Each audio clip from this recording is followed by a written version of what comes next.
Para alcanzar salud, bienestar y paz en la vida, es crucial rodearte de personas con la misma perspectiva. Debes estudiar, aprender y aplicar cosas que probablemente nadie te haya enseñado. Y para esto, no hay nada mejor que compartirlo con quienes buscan lo mismo. En Paidotribu te acompañamos en este proceso de la siguiente manera. Primero, seleccionamos, estudiamos y aplicamos los mejores conceptos e ideas del desarrollo personal integral para ayudarte a mejorar tu vida. Segundo, te ofrecemos toda esta información resumida para que la escuches cuando prefieras. Y finalmente, te proporcionamos las claves prácticas aprendidas para que puedas seguir tu propio camino del héroe.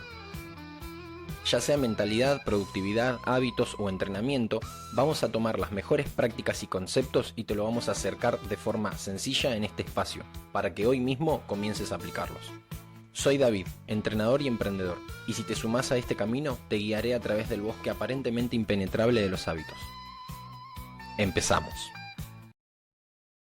Buenos días, buenas tardes o buenas noches, dependiendo el momento del día en el que estés escuchando o mirando esto.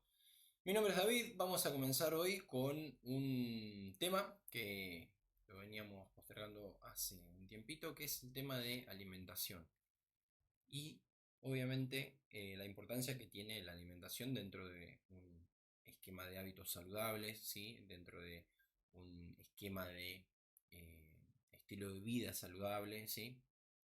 O de simplemente tenerlo en cuenta como parte de el proceso de mejora continua, ¿sí? Del que buscamos y del que hablamos regularmente en estos episodios. La idea de este episodio no es concretamente meternos en profundidad en todos los detalles de la alimentación, sino justamente lo contrario. En lugar de hablar de los posibles beneficios que pueda llegar a tener tal o cual alimento, lo que vamos a hacer es exactamente lo opuesto, es ir a la generalidad. ¿Por qué a la generalidad? Bueno, más adelante en el episodio lo vamos a ver en profundidad, pero el principal por qué es justamente para tener una visión general clara y no perdernos en los detalles antes de tiempo. Es decir, los detalles tienen que venir en su contexto adecuado. No tiene mucho sentido ir al detalle cuando todavía no tenemos la cuestión general, el panorama general claro. Y esto lo vamos a hablar en mayor profundidad a medida que avancemos. Resumen de los temas de este capítulo, ¿sí? Bueno, una pequeña introducción. Vamos a plantearnos también la pregunta de qué tipos de alimentos son los mejores. Vamos a hablar sobre el concepto de ruido, el concepto de vía negativa, qué alimentos son los peores y vemos si tanto qué alimentos son los mejores como cuáles son los peores, si tiene sentido su pregunta y cuál sería la respuesta. Después, bajar de peso versus subir de peso, ¿sí? ¿Qué significa eso? El tema de recomposición corporal, ¿sí? El concepto de recomposición corporal. Concepto de supervivencia aplicado al contexto de la alimentación, ¿sí? Y su relación biológica. Y bueno, en concreto, acciones. ¿Qué tipo de acciones tomar? Frase con la que arrancamos entonces este tema, este episodio: que el alimento sea tu medicina y que tu medicina sea tu alimento. Frase de Hipócrates, ¿sí? Nuestro gran amigo Hipócrates, el médico de la antigua Grecia. Bueno, como introducción, ¿sí? Eh, Empezar diciendo que esto obviamente no es un, un consejo que tenés que tomar al pie de la letra, ya que el tema de alimentación también tiene contextos que tienen que ver con ciertas patologías y hay ciertas patologías que tienen abordajes clínicos eh, propios, ¿sí? Es decir, concretos. Pero para el gran porcentaje de la población, muy probablemente los conceptos que hablemos acá le van a aclarar mucho el panorama, ¿sí?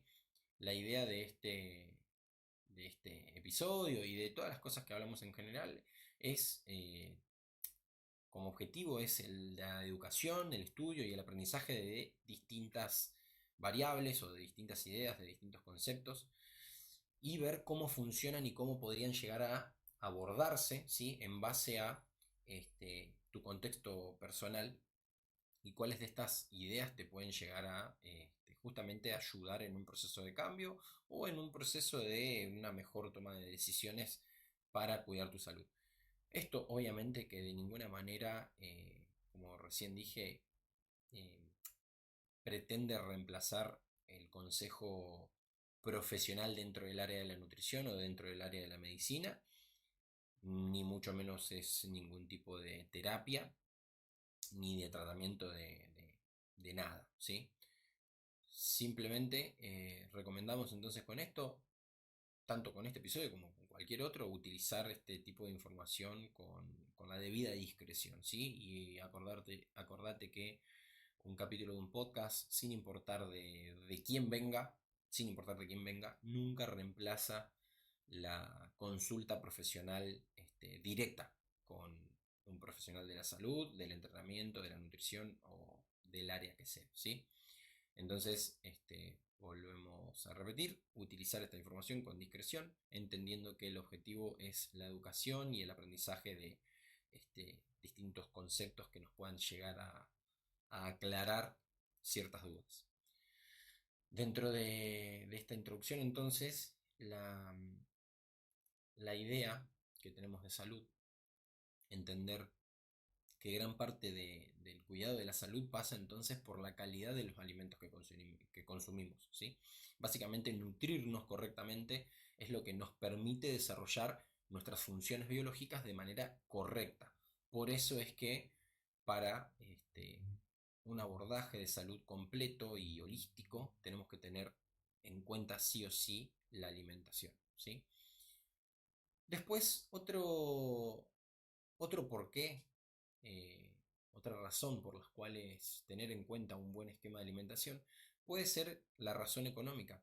Es decir, tener en cuenta que, por ejemplo, tener una organización pautada de alimentos nos puede hacer ahorrar dinero, ¿sí? Básicamente no estar gastando de más innecesariamente, incluso en alimentos que además de que puede llegar a salir más caros y que eso afecte nuestra economía, también pueden afectar nuestra salud. Entonces, no solamente desde el lado de la salud, sino también desde una razón económica. Bien, entonces, vamos a comenzar con esta primera pregunta que habíamos dicho en nuestro índice del podcast, del capítulo. ¿Podríamos arriesgarnos a decir con seguridad qué dieta es la mejor o qué alimentos son los mejores? Y esta pregunta viene a colación de tener en cuenta cuál es el contexto, ¿sí? Es decir, la mejor dieta para qué, el mejor alimento para qué, la mejor comida para qué, o comparada contra qué, ¿sí? O en qué contexto, o con qué disponibilidad de alimentos, ¿sí? Estas preguntas tienen que ver justamente para entender el contexto y vienen a colación de los distintos tipos de alimentos o de grupos de alimentos que consumían nuestros antepasados, ¿sí? Que es donde uno podría entender que nuestra especie estuvo en mayor predisposición eh, para expresar bien sus genes, es decir, en mejor estado de salud. Entonces, hay distintas tribus que se han estudiado, como los Inuit o los Hadza, por ejemplo, que se han visto distintos grupos de tribus que consumían distintos grupos de alimentos, entre ellos leches, semillas, nueces, raíces, vegetales y carne, en distintas proporciones, al punto tal de que, por ejemplo, los Inuit consumen principalmente carne y grasa, ¿sí? Como prácticamente el 90 y pico por ciento de su dieta está constituida por esto. Pero por otro lado tenemos tribus como los Kun, que su dieta está constituida principalmente de vegetales, de semillas y nueces, y en algunos casos hay tribus que consumían principalmente cereales. Entonces con esto nos damos cuenta que habían diferencias entre dietas de cazadores y recolectores según la geografía que eran totalmente disímiles. Esto básicamente nos explica que el estado de salud no tiene tanto que ver con el grupo de alimentos que consumimos, sino muy probablemente con la calidad de esos alimentos y, y puede que esté muy relacionado también su estado de salud con aquellas cosas que no consumían. Y ahora vamos a hablar un poco de esto. Entonces, ¿podemos afirmar con seguridad qué grupo de estos alimentos es mejor o es peor? Yo creo que la respuesta es no. No podemos afirmar con total seguridad qué grupo de alimentos sí podemos asegurar que es mucho mejor que otros o que sí o sí debería estar. Porque vemos grupos de tribus que consumían grupos de alimentos completamente distintos y sin embargo su estado de salud era óptimo. Sin embargo, sí, y acá entramos dentro de un concepto que nos puede hacer entender eh, este tipo de problemáticas, que es el concepto de ruido en sistemas complejos, ¿sí? Básicamente el ruido en un sistema complejo es una señal indeseada que se mezcla con una señal útil, ¿sí? Esto puede ser causado por variedad de fuentes como interferencias, errores, fluctuaciones y componentes defectuosos. Esto puede sonar muy a tecnología y sí tiene que ver el ruido en la tecnología, puede ser como el ruido que podrías llegar a escuchar en este momento a través de este micrófono y a través de la computadora que procesa toda esta señal de sonido, pero también tiene que ver con los datos en sí. Y dentro de la nutrición tenemos esta cuestión, esta problemática, la problemática del ruido, ¿sí? La nutrición dentro de la salud, ¿sí? Entendiendo la salud y los sistemas biológicos como un sistema complejo, porque de hecho lo son, de hecho los conceptos de sistemas eh, y toda la teoría general del sistema está justamente pensada desde los sistemas biológicos. Entonces, el ruido, como dijimos recién, en un sistema complejo, es una señal indeseada que se mezcla con una señal útil. Volvemos al caso de la nutrición. En la nutrición, ¿sí? Y en la salud en general, uno de los problemas es entonces la mezcla de señales indeseadas con señales útiles. ¿Y qué puede ser una señal indeseada? Puede ser, por ejemplo, que te digan cosas como, y nosotros las vamos a decir y las vamos a explicar, podés bajar de peso comiendo comida chatarra. Ya alguien que no entienda en profundidad los conceptos de nutrición y de alimentación y de descenso de peso y demás, puede enseguida creer que no. La realidad es que sí, podés bajar de peso comiendo comida chatarra. ¿Por qué? Vamos a poner un ejemplo muy rápido, solamente para dibujar la idea. Si nuestro consumo calórico diario para estar vivos, es decir, es de, supongamos, 2000 calorías, y estoy consumiendo 1800 calorías de comida chatarra y nada más, estoy 200 calorías por debajo de lo que yo necesito, entonces ¿qué va a pasar? Va a pasar que voy a empezar a sustentar esas 200 calorías que me faltan a través de reservas. Entonces sí voy a empezar a bajar de peso. Ahora, ¿es deseable? ¿Es deseable bajar de peso comiendo comida chatarra? Bueno, obviamente la respuesta es no. Pero ahí empezamos a tener problemas, ¿no? Problemas de ruido. Es decir, de señales indeseadas que se mezclan con señales útiles. Si yo puedo bajar de peso comiendo comida chatarra, no significa que yo deba bajar de peso comiendo comida chatarra. De hecho, no es lo deseable, no es lo mejor, por un montón de otros porqués. Entonces, este ejemplo sencillo que acabo de poner podría ejemplificar este concepto de ruido dentro de el campo de la nutrición. Y así tenemos un montón de otros problemas de ruido dentro de este sistema complejo que es nuestra salud, nuestro organismo biológico y dentro del estudio de la nutrición. Tenemos mucho ruido. Entonces, vamos a ver eh, algunos conceptos que podrían ayudarnos a aclarar o a filtrar ese ruido, ¿sí?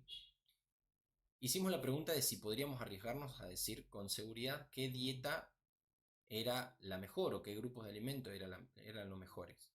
Y concluimos que a priori podríamos no saber realmente cuáles son los mejores o cuál es la dieta más deseable.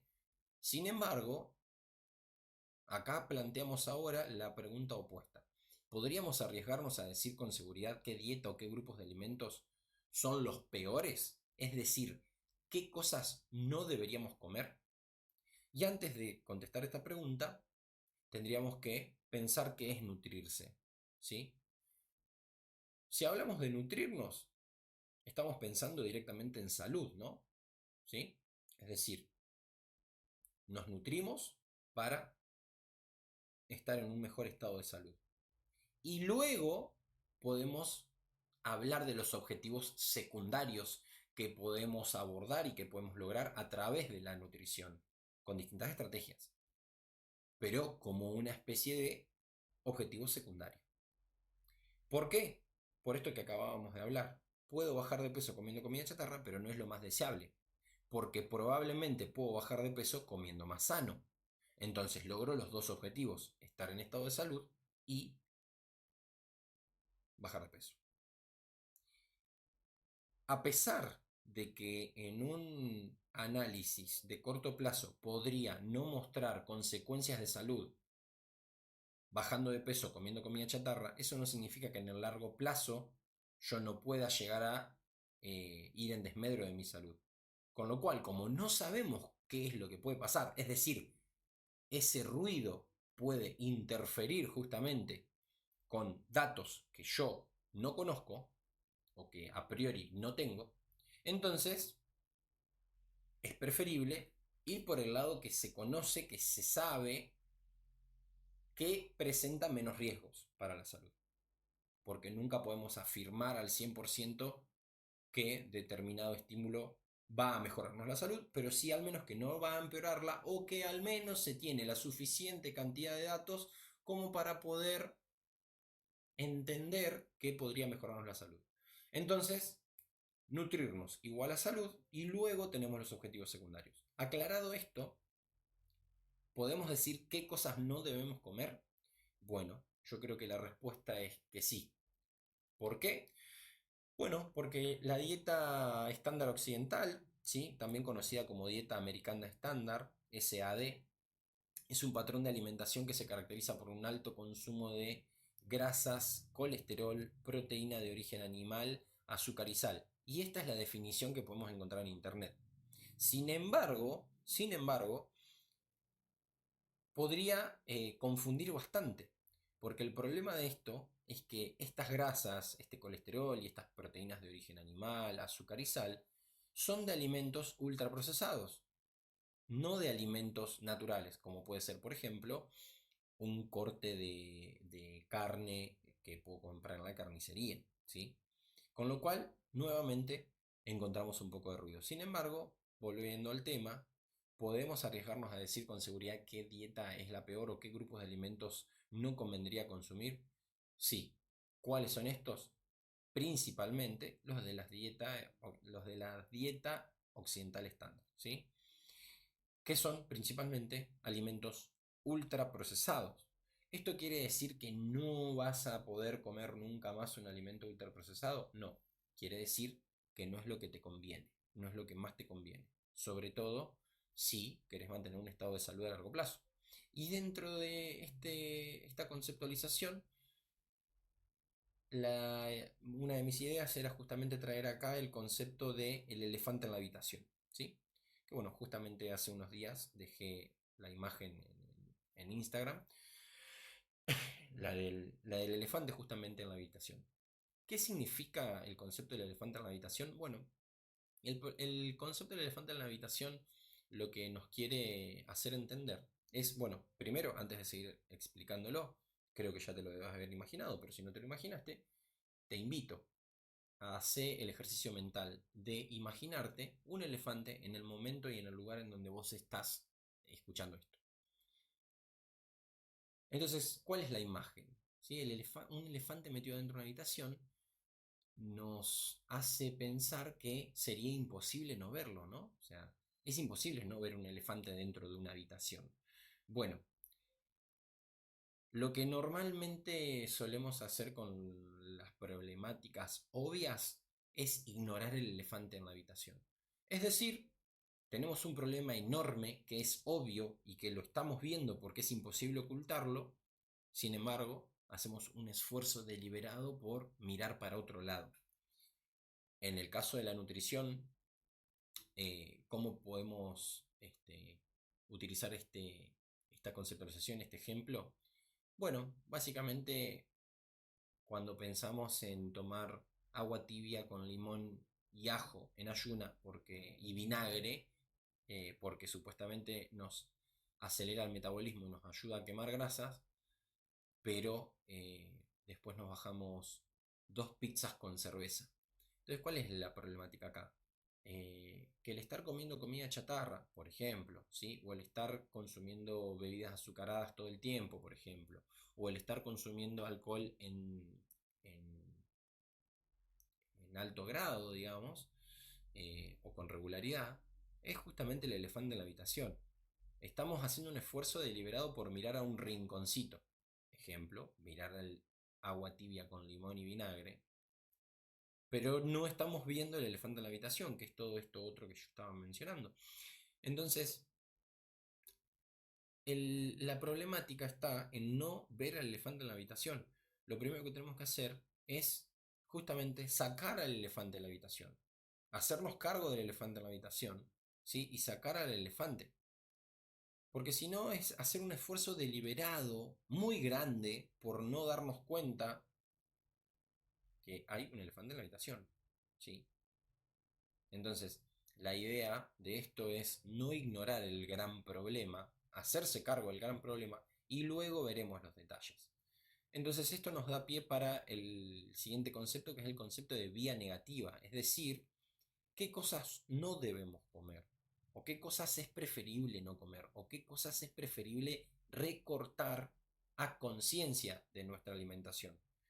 Entonces, si volvemos a lo mismo de pensar eh, a, a la nutrición como salud y luego pensar en los objetivos secundarios, lo primero que deberíamos hacer es empezar por recortar aquellas cosas que interfieren con nuestra salud, ¿sí? La vía negativa, entonces, es un pensamiento que se centra en lo que algo no es, mientras que la antifragilidad, ¿sí? Es la capacidad de adaptarnos y fortalecernos ante el estrés y la incertidumbre. ¿Y por qué traigo lo de antifragilidad a colación? Porque vía negativa y antifragilidad son dos conceptos que exponen a Taleb en sus libros El Cisne Negro y Antifrágil, y que justamente hablan de esto, hablan de cómo poder mejorar algún sistema complejo, ¿sí? Y mejorar la toma de decisiones a través de sacar aquellas cosas que estorban en el camino. Entonces, en nuestro camino de la búsqueda de la salud mediante una buena alimentación, hay cosas que nos estorban y que son muy obvias, como el elefante en la habitación. Entonces, acá empezamos como a armar todo el contexto, ¿no? De conceptos, hacernos cargo del elefante en la habitación y empezar a recortar todas aquellas cosas que sabemos que nos hacen mal. Si no sabemos que nos hacen mal, obviamente podemos aprender, pero hay muchas cosas que ya a esta altura prácticamente cualquier persona sabe. Todos sabemos que las bebidas altas en azúcares son dañinas para la salud. Todos sabemos que el alcohol es dañino para la salud. Más allá de que uno pueda pensar, bueno, pero una copita de vino de vez en cuando no hace mal. Y el problema no es la copita de vino de vez en cuando. El problema son los 3 litros de cerveza que te tomas el fin de semana. Entonces, se entiende cuando hablamos del elefante en la habitación, no es la copita de vino con la comida en la familia. Es los 3 litros de alcohol que te tomás entre el viernes y el sábado con tus amigos. Entonces, ahí están los problemas. Los problemas no están en qué debemos comer, sino un poco más en qué es aquello que deberíamos estar evitando. Y la vía negativa habla justamente de recortar aquellas cosas que no deberían estar o que estorban. Otro concepto que tenemos que aclarar es si el subir de peso es igual a engordar, ¿sí? Entonces yo, ¿cómo puedo subir de peso? Yo me subo a una balanza y ¿cómo puedo hacer que esa balanza pese más? Bueno, mi cuerpo puede almacenar glucógeno, mi cuerpo puede estar inflamado y tener retención de líquidos, mi cuerpo puede aumentar masa muscular magra, mi cuerpo puede aumentar de grasa o simplemente puedo ponerme más ropa al momento de subirme a la balanza. ¿Y por qué pongo este ejemplo tan insensato como el de ponerme más ropa? Porque justamente lo que tenés que entender que una balanza da un solo dato, que es el peso. Y el peso no es ni más ni menos que la fuerza que ejerce la gravedad sobre nuestra masa corporal. Ni más ni menos. Entonces, ¿subir de peso es necesariamente igual a engordar? No. Entendiendo que engordar es un aumento en el tejido adiposo, es decir, un aumento de grasa. ¿Sí?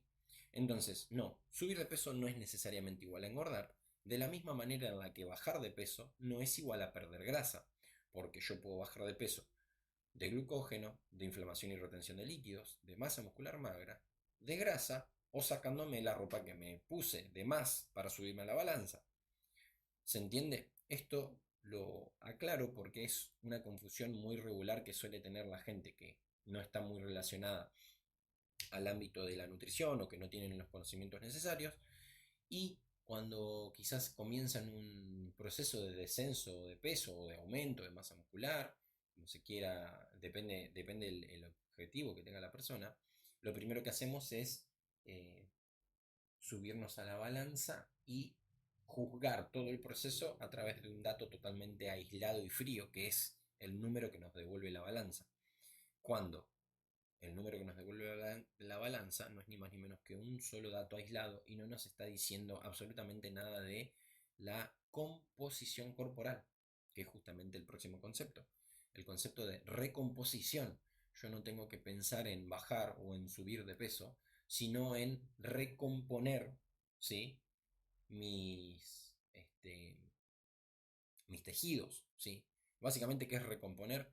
Bueno, recomponer nuestros tejidos es básicamente buscar perder grasa y buscar aumentar la masa muscular al mismo tiempo. La recomposición corporal entonces se diferencia de otros métodos porque considera la proporción de grasa del cuerpo con relación a la masa muscular. Esto es más preciso para evaluar una pérdida de peso o un aumento de peso, ya que la balanza no diferencia si se perdió o se ganó grasa o músculo. Y ante esto, generalmente hay personas que suelen tener la idea de, bueno, pero yo no me quiero poner muy grandote o no me quiero ver como un fisicoculturista. Y la realidad es que ganar masa muscular cuesta bastante, al cuerpo le cuesta bastante energía ganar masa muscular y lleva un trabajo bastante prolijo, con lo cual es muy insensato creer que uno va a levantar dos mancuernas y va a estar como Arnold Schwarzenegger, sobre todo porque los fisicoculturistas utilizan farmacología para llegar a esos niveles. Entonces, pensar que por intentar ganar un poco de masa muscular haciendo fuerza, uno va a quedar como un culturista es totalmente insensato, ¿sí? Entonces, ¿por qué nos conviene pensar que el entrenamiento de fuerza es, por ejemplo, en este caso, un gran aliado de la recomposición? Porque obligar al cuerpo a que gane más masa muscular, aunque no la gane, va a hacer que mi cuerpo sea más eficiente quemando grasas. Y, como dije al principio del episodio, la idea no es entrar en tecnicismos y en detalles muy finos de la alimentación y del entrenamiento, pero sí dar estos conceptos que puedan ayudar a aclarar, ¿sí? Entonces no nos vamos a meter demasiado en eso, pero sí tenés que tener en cuenta que la recomposición entonces es esta idea de perder grasa a la vez que estamos intentando ganar músculo. El concepto de supervivencia dentro un organismo biológico, ¿sí? Dentro de el contexto de la nutrición, nos ayuda a entender también que nuestra genética está marcada por la supervivencia, ¿sí? Que está marcada por eh, los entornos de escasez, ¿sí? Es decir, nuestra genética no tiene la mínima idea de lo que significa la abundancia. Por ende, tampoco el sedentarismo. ¿Por qué?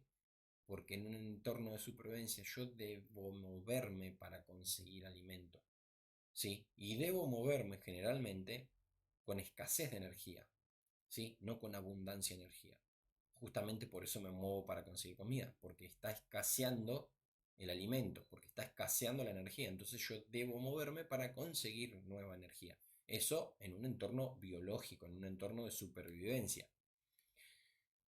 Con lo cual, esto no solo significa que no sabemos lidiar con la abundancia de alimentos, sino que tampoco sabemos lidiar con el exceso que ésta genera, que es, por ejemplo, dopamina.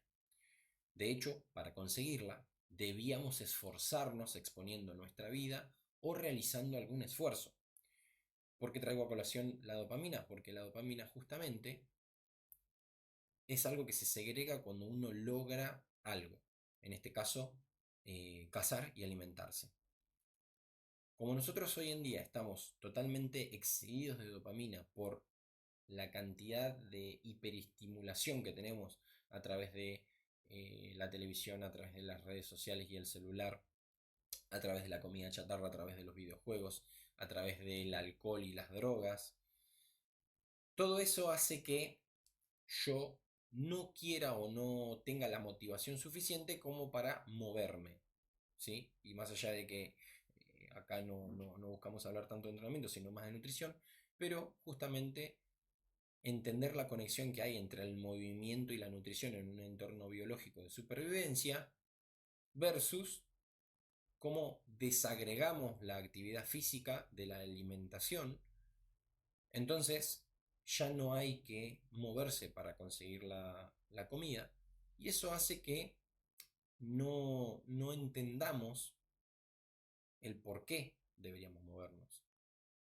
Entonces, volviendo un poco a lo anterior, nuestra genética está marcada por supervivencia en entornos de escasez, y nosotros debíamos movernos en ese estado. Entonces, hoy el exceso de alimentos, la abundancia de estímulos, hace que al estar totalmente inundados en dopamina, no tengamos la necesidad de elegir un alimento saludable o de movernos. Entonces, acá volvemos un poco a la de vía negativa. Vía negativa es sacar aquellas cosas que nos hiperestimulan, sacar aquellos alimentos que nos drogan, básicamente, para que de a poco vuelva a ese estado de supervivencia, al cual no vamos a llegar, por supuesto, ¿no? O sea, esto es un concepto, es una idea, pero que es una idea que justamente nos puede ayudar a entender cómo deberíamos de alguna manera pensar la alimentación, como justamente una actividad biológica que hace que sobrevivamos, ¿sí? Si lo llevamos si lo extrapolamos al entorno biológico.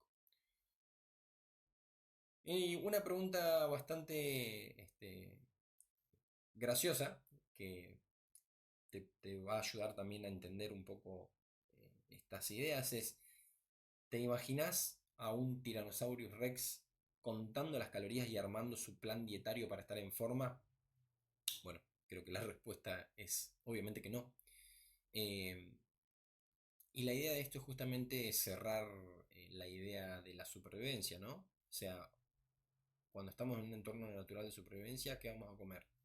Lo que tengamos disponible. ¿Cuánto? Todo lo que podamos. Y acá no se debe confundir el todo lo que podamos con, bueno, yo como todo lo que puedo, como toda la comida que me entra, eh, y es un error, porque no es lo mismo comer toda la comida que te entra, que puedes sacar de la heladera o de la alacena sin ningún tipo de esfuerzo, a esforzarse dentro de un entorno natural de supervivencia y lo que sea que consigas, comer todo lo que puedas. Son dos situaciones totalmente disímiles. Entonces, a eso vamos, ¿no? que cuanto más cerca de un entorno natural o de un entorno de decisión natural para con la comida, para con la nutrición tengamos, más fácil va a ser autorregularnos. Es decir, es mucho más fácil autorregular qué cantidad de huevo duro, qué cantidad de ensalada y qué cantidad de agua vas a comer, y no tanto qué cantidad de Oreos, qué cantidad de hamburguesas de McDonald's y qué cantidad de coca vas a tomar. Sí, es mucho menos sensato pensar eso. En cambio, cuanto más expuesto a alimentos que están más relacionados a nuestra biología consumamos, es mucho más fácil que el consumo sea lo que realmente necesitemos y no de más. Entonces, para empezar a cerrar un poco la idea de este capítulo, ¿qué y cómo tenemos que hacer? ¿Sí? ¿Qué y cómo deberíamos hacer para empezar a eh, emprolijar nuestra situación de nutrición o de alimentación? Por un lado, entender el concepto de balance energético. ¿Sí? Nosotros tenemos una cantidad de energía que deberíamos cubrir al día para poder mantenernos dentro de nuestras actividades diarias, es decir, mantener el peso y poder afrontar nuestras actividades diarias. Si nosotros cubrimos eso, podemos decir que estamos en un balance normocalórico, es decir, consumo lo mismo que gasto. Por otro lado, tenemos una situación en la cual yo consumo más de lo que gasto. Ahí estamos con un superávit calórico, es decir, tengo más calorías, estoy consumiendo más calorías de las que gasto, entonces estoy generando una especie de ahorro energético. Por otro lado, tenemos la situación contraria, la del superávit. Estoy consumiendo menos calorías de las que gasto, entonces se da un déficit calórico. Y ese déficit calórico se cubre a partir de utilizar los ahorros que yo ya tenía en el cuerpo. En forma de, puede ser grasa, puede ser glucógeno. Vías para la restricción calórica, tenemos varias, ¿sí? Hay distintas vías para la restricción calórica, de las cuales no nos vamos a extender mucho, pero la más conocida podría llegar a ser el ayuno, pero no creer y no pensar erróneamente que si hago ayuno estoy en restricción calórica. Uno puede hacer ayunos diariamente y sin embargo estar en superávit calórico, ¿sí? Ya que como dijimos, el ayuno puede ser una vía para la restricción calórica, pero no necesariamente lo es. Porque uno, repito, puede hacer ayunos, pero sin embargo en el momento que come termina consumiendo más calorías de las que debería y está en superávit, por ejemplo. ¿Sí? No nos vamos a extender mucho porque no es la idea de este podcast. Si te interesa que ahondemos en este tema o en algún otro tema muy concreto y puntual, puedes dejarnos un comentario y lo vamos a abordar sin problema. ¿Sí? Por otro lado tenemos el NEAT, ¿sí? Que es el Non-Exercise Attributed Thermogenesis, que es básicamente el consumo energético no atribuido a entrenamiento. ¿Sí? Básicamente moverse, ¿sí? Moverse, caminar, hacer mandados a pie, subir por la escalera, limpiar tu casa, sacar a pasear el perro, salir a la plaza con tus hijos, con tus sobrinos, con tus nietos. Eso es el NEAT. Todo lo que sea movimiento que no sea concretamente entrenamiento. Por otro lado tenemos la adherencia, ¿sí? Recordad que en esta parte estamos hablando de qué y cómo. O sea, qué deberíamos hacer y cómo deberíamos hacerlo. Bueno, te decía, la adherencia, ¿sí? La adherencia es básicamente la capacidad que tenemos de apegarnos lo más posible al plan. Y para que haya adherencia, hay varios estudios que respaldan que los planes de que mayor adherencia generan son los planes llamados tipo dieta flexible, ¿sí? Y acá es importante no confundir flexibilidad con indulgencia, ¿sí? Ser flexible significa que de forma programada voy a, entre comillas, saltear la dieta, es decir, voy a salirme un poco del esquema de alimentación que tengo planeado y voy a consumir algo que esté fuera de lugar, ¿sí?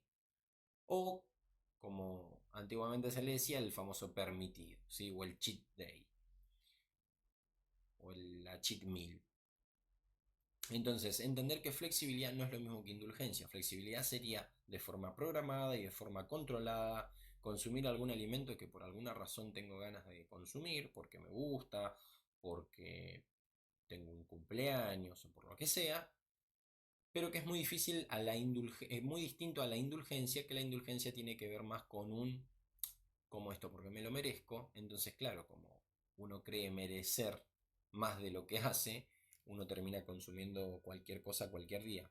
Entonces, indulgencia sería eso, básicamente, ¿sí? Comer absolutamente cualquier cosa en cualquier momento, lo cual a priori hay gente que puede pensar que sí, que eso puede hacerlo, y el tema no está con las personas que se saben regular y que mantienen un estilo de vida activo y saludable, sino con las personas que justamente están muy confundidas con la alimentación y que no saben autorregularse. Entonces, esas personas es importante que entiendan que flexibilidad no es igual que indulgencia y que les conviene entender la diferencia y a lo sumo ser flexibles, no indulgentes.